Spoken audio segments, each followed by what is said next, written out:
और भगिनी, मैं हिंदी में बात करूंगी। भीमा कोरेगांव की एक लड़ाई थी जो 1 जनवरी 1818 में हुई थी।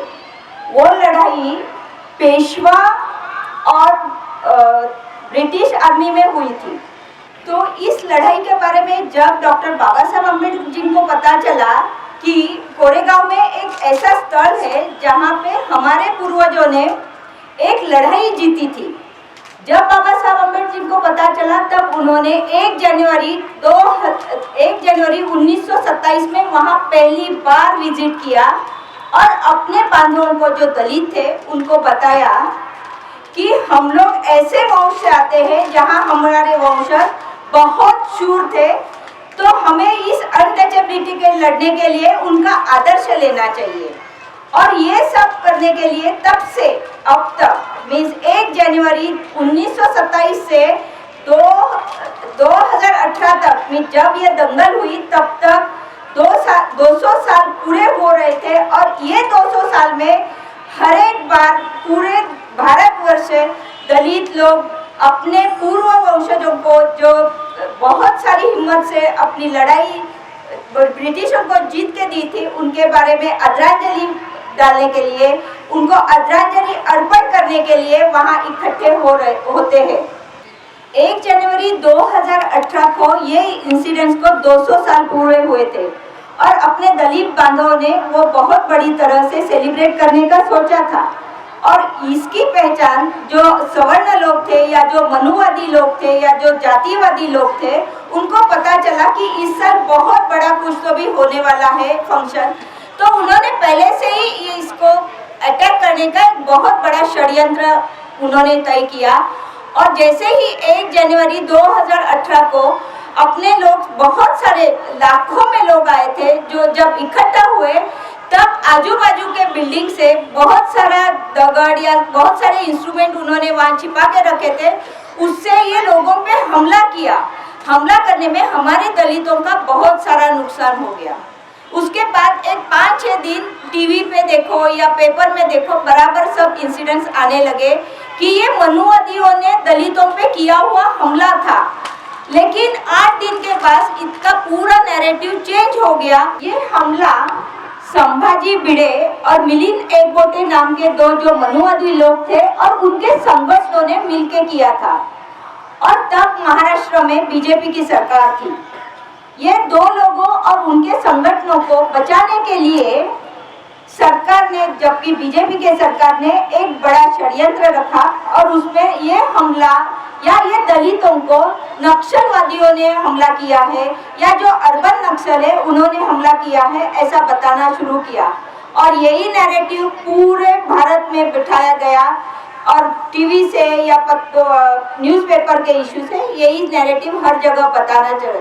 और इसके वजह से पूरे भारत भर से जो 16 लोग अरेस्ट किए, ये 16 लोग जो दलित, आदिवासी, माइनॉरिटीज के लिए काम करते हैं और जब काम करते हैं उनका नाम भी आप लोगों को मालूम नहीं होता है।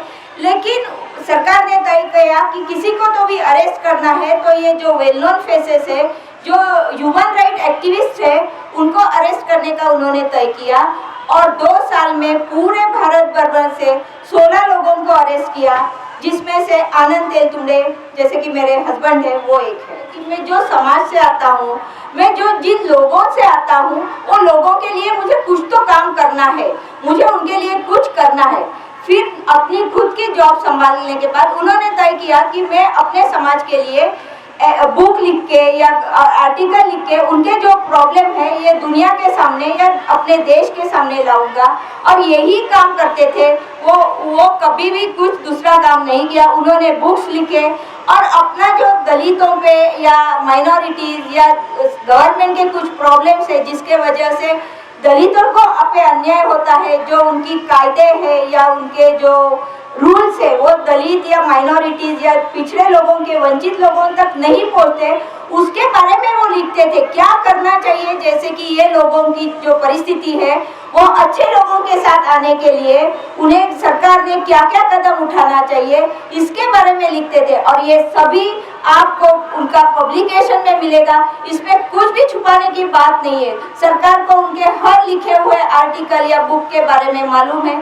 तभी भी दलितों में दहशत निर्माण करने के लिए उन्होंने ये षड्यंत्र रचा और आप सब कुछ नहीं करना चाहिए। इसी वजह से एक दलित एक बहुत बड़ी पर्सनालिटी को उन्होंने अरेस्ट किया है। जैसे आप में से कोई वापस उनके अगेंस्ट बोलने से या उनका निषेध करने से डर जाए, ये एग्जाम्पल के तरह उन्होंने दिया है सब समाज के लिए। उन्होंने सब ऐसे ये 10 खतों के आधार पे ये 16 लोगों को अरेस्ट किया है।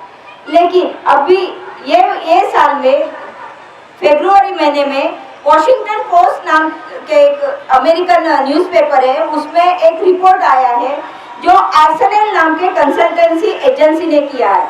ये कंसल्टेंसी एक बहुत बड़ी वेल नोन है। कुछ वकीलों ने यहाँ के और वहाँ के वकीलों ने तय करके यहाँ जो हार्ड डिस्क है वहाँ भेज के उसका जांच करने के बाद पता चला है कि जो वो 10 लेटर रोना विल्सन के कंप्यूटर में मिले थे वो प्लान किए गए थे। मीन्स वो लेटर सब झूठ थे।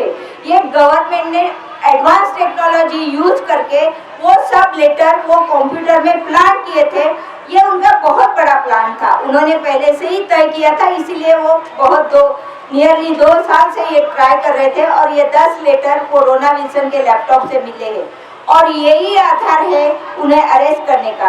ये आर्सेनल रिपोर्ट कहती है कि ये लेटर झूठे हैं, इसका कुछ भी, लेकिन अभी तक हमें कुछ रिलीफ नहीं मिला है। इसीलिए मैं आपसे आपका सपोर्ट लेने के लिए यहाँ आई हूँ। मैं आपको ये बताना चाहती हूँ, हमेशा दलितों पे ही अत्याचार क्यों होते हैं? दलित मीन्स वंचित, सब कुछ जो माइनॉरिटीज है। इसका एक ही कारण है कि हम लोग हमेशा अलग अलग रहते हैं। ऐसे सोशल इश्यू पे अगर हम इकट्ठा आ जाए और हमारा आंदोलन करे, वो भी अपने डेमोक्रेसी वैसे भी लोकशाही पद्धति से, जब हम अपना आंदोलन स्ट्रांगली और ऐसा आंदोलन करें कि नतीजा होने तक हम लोग उसका संघर्ष करेंगे, तो मुझे नहीं लगता कि कभी हमारे पे अन्याय अत्याचार होंगे। मैं अभी बहुत जगह जाती हूँ और मैं यही कहना चाहती हूँ कि हम लोग जब सब इकट्ठा फाइट करेंगे, कोई भी लोग हो, लेकिन जिन पे अन्याय अत्याचार होते हैं वो सब मिलके एक ही बार इकट्ठा होके एक ही इशू पे वो एक जब फाइट करेंगे तो सक्सेस हमारी ही होगी। इस साल हम लोग भारत के इंडिपेंडेंस को 75 साल सेलिब्रेट कर रहे हैं। आप देखिए ये लास्ट 75 साल में आपको कितना संघर्ष करना पड़ा है। अभी तक अनटचेबिलिटी गाँव में है, लोगों को इक्वल एजुकेशन नहीं मिल रहा है, इक्वल राइट्स नहीं मिल रहे।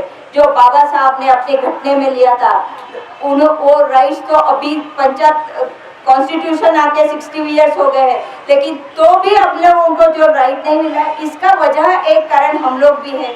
तो हम आज से तय करेंगे कि अब कभी भी हमारे पे अन्याय अत्याचार होगा तो हमें एकजुट से फाइट करना है। कौन है ये देखना नहीं है, सिर्फ हमारे पे अत्याचार होता है और उसके लिए हमें लड़ना है, ये हमें आज तय करना ही पड़ेगा।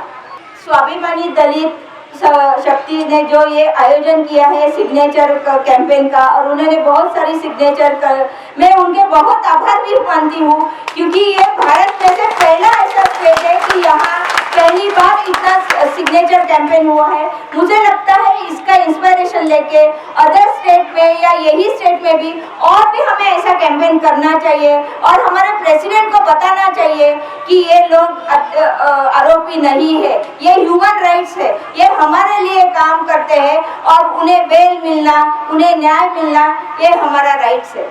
मुझे आज यहाँ बुला के जो आप मेरी बात सुनने का आपने जो प्रयास किया है उसके लिए मैं आपके आभारी भी हूँ और स्वामी जी का भी आभार मानती हूँ, जिन्हें आपको ट्रांसलेशन करके मुझे जो कहना था वो कहने का चांस मिला आपको। जय भीम।